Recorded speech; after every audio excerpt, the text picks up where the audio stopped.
Examinations of two different chemical reactions allowed us to conclude that the heat associated with an isobaric process is either larger or smaller than delta U depending on the sign of the work, that is, the sign of the change in PV.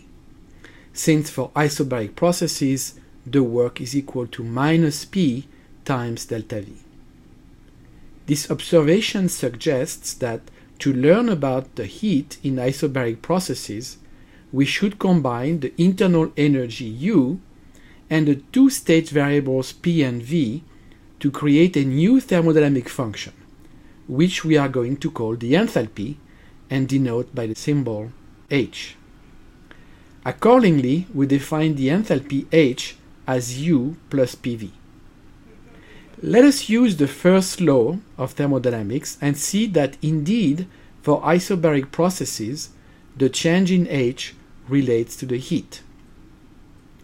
A change in H is equal to a change in U plus a change in the product P times V. For isobaric processes, P is constant, so it can be taken out of the symbol delta for the change, and delta H is expressed as delta U plus P times delta V.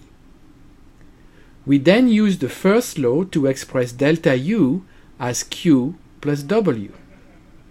We express the work as minus P external times delta V, and recall that for the pressure in the system to be constant during a process, the external pressure must be equal to the system pressure at all time. So P external delta V and P delta V will cancel out, and the change in enthalpy is equal to the heat. This is why we often add a subscript P on the heat Q to remind ourselves that this equality is only observed when the pressure is constant. The word enthalpy is derived from the Greek language for a verb that means to heat within. Let us note some of the properties of the enthalpy. First, since the enthalpy is expressed as H equals U plus PV, and both the internal energy U and the volume V are extensive, that is, proportional to the amount of material in the system, then the enthalpy is also extensive. A direct consequence of this observation is that the heat associated with the decomposition of, let's say, 20 grams of calcium carbonate is equal to twice the heat associated with the decomposition of 10 grams of calcium carbonate.